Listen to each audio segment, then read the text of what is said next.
Salut, bienvenue dans une nouvelle vidéo. La Première Guerre mondiale a commencé en 1914 et a été une période terrible qui, espérons-le, ne se reproduira jamais. Pourtant, de temps en temps, des découvertes sont faites qui vous donneront des frissons.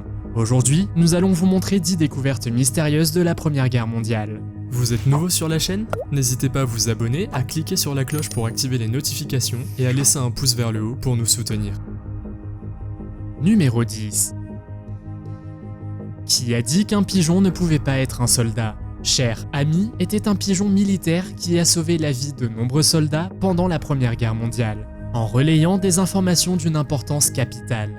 Grâce à Cher Ami, la 77e division, également appelée le bataillon perdu, a été sauvée.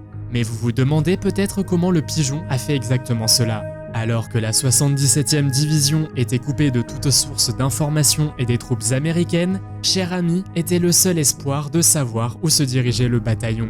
De plus, les Américains ne savent pas que la division est présente à cet endroit et ils commencent à bombarder la zone.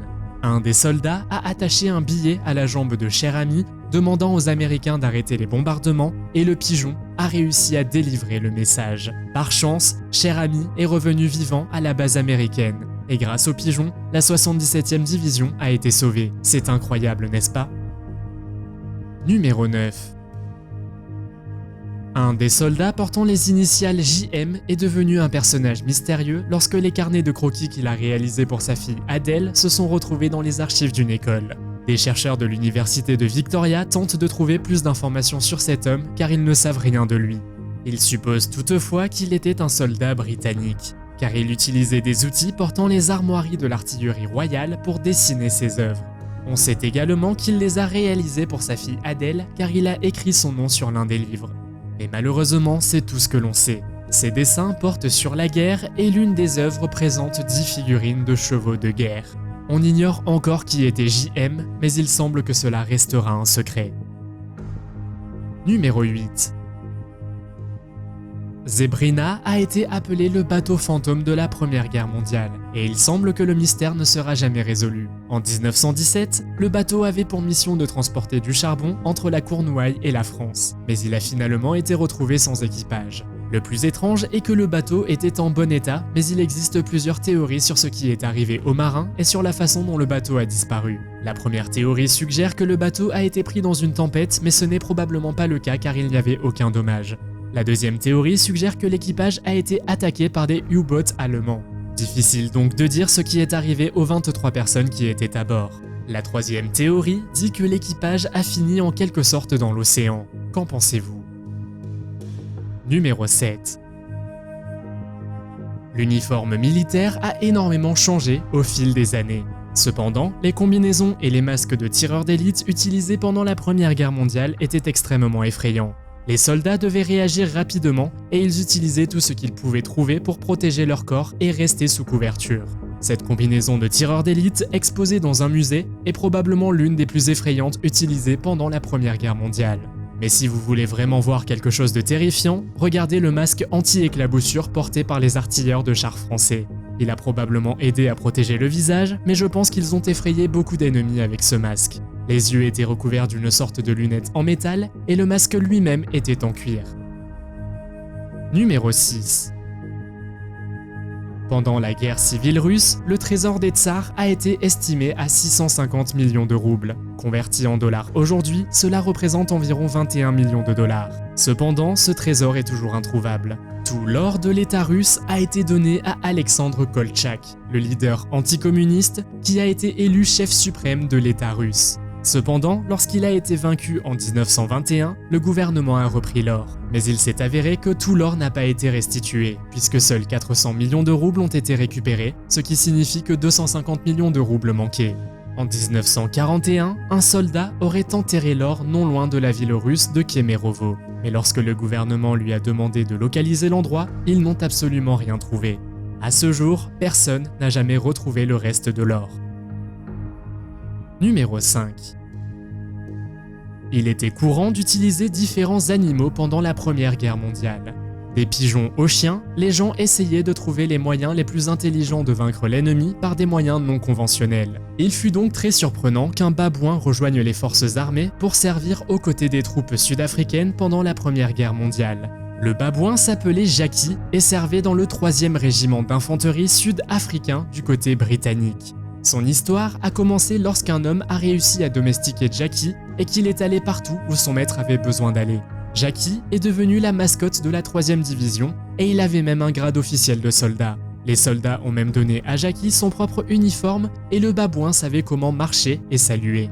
Il était également à l'épicentre de la bataille et lorsque son maître a été blessé, il a essayé de le sauver. Jackie était aussi très doué pour avertir les troupes lorsque les ennemis approchaient. Numéro 4. Voici un autre mystère qui n'a jamais été résolu. La situation de l'infirmière Margaret Mole a beaucoup de points communs avec celle de JM. Car après que le personnel infirmier de l'université Abertay de Dundee en Écosse a trouvé sa valise contenant des souvenirs d'infirmière de la Première Guerre mondiale, il a décidé de découvrir qui elle était. Sa valise contenait des documents de 1914, le journal de Madame Mole et un article qu'elle a écrit pour le journal The People's Journal. Malheureusement, il n'y a pas beaucoup d'informations sur qui était vraiment Margaret, mais on sait qu'elle a soigné des soldats gravement blessés en Allemagne. Il est difficile de dire quel lien elle avait avec l'université d'Abertay, mais le personnel a également découvert qu'elle s'occupait de soldats britanniques. Le plus grand mystère est qu'il est difficile d'expliquer comment la valise de Margaret a atterri dans la ville de Dundee. C'est pourquoi le personnel médical a demandé au public de le contacter s'il avait la moindre information. Numéro 3. Avez-vous déjà entendu parler du Baron Rouge? Manfred von Richthofen était un pilote de chasse allemand bien entraîné et on lui a donné ce surnom. Il a abattu pas moins de 80 avions alliés, faisant de lui le meilleur pilote de son époque. À ce jour, on ne sait toujours pas qui l'a abattu. Même si le Baron Rouge était presque invaincu, il a finalement été abattu en 1917 en Belgique. On pense que Roy Brown ou Cedric Popkin est celui qui a abattu le Baron Rouge. Mais il existe aussi d'autres théories. L'une d'elles suggère qu'il a été abattu par Robert Bowie et Snowy Evans. Comme vous pouvez le voir, on ne sait pas qui a finalement vaincu le Baron Rouge. Numéro 2. L'USS Cyclops était le plus grand navire de la marine américaine et il a disparu pendant la Première Guerre mondiale. Le mystère du navire disparu n'a jamais été résolu car il a disparu en mars 1918 pendant son voyage des Antilles à Baltimore aux États-Unis qui fait partie du triangle des Bermudes. Nous avons tous entendu parler du mystérieux triangle des Bermudes où plus de 100 navires et avions ont disparu au cours des dernières décennies. La question est donc la suivante. Est-ce que c'était aussi le cas pour l'USS Cyclops? Il est difficile de le dire car ce très grand navire mesurait 167 mètres de long et comptait 306 personnes à bord. En outre, il était chargé de 11 000 tonnes de marchandises et le navire a disparu à jamais. Le dernier message reçu du navire était que tout était sous contrôle. Mais comme nous le savons maintenant, son voyage de 9 jours ne s'est pas bien terminé. Numéro 1. L'histoire suivante d'un soldat belge qui a combattu pendant la Première Guerre mondiale est assez incroyable. Il aurait été sauvé par 6 pièces de monnaie qui se trouvaient dans sa poche. Lorsque son arrière-petit-fils a posté une photo des pièces sur Reddit avec l'histoire, cela a immédiatement attiré l'attention. L'histoire raconte qu'un soldat allemand lui a tiré dans la poitrine. Cependant, l'Allemand ne savait pas qu'il avait touché les pièces et a été induit en erreur en pensant qu'il était mort. Mais le soldat belge, qui s'appelait Optatius, a survécu grâce à 3 pièces belges et 3 pièces françaises. L'homme a survécu à la guerre et a finalement vécu jusqu'en 1958. Avez-vous déjà trouvé quelque chose qui date de la guerre? Faites-le nous savoir dans les commentaires. Si vous avez aimé cette vidéo, mettez un pouce en l'air. Si vous voulez voir d'autres vidéos que nous avons réalisées, cliquez sur l'une d'entre elles à l'écran ou jetez un coup d'œil à la chaîne. Merci d'avoir regardé et à la prochaine.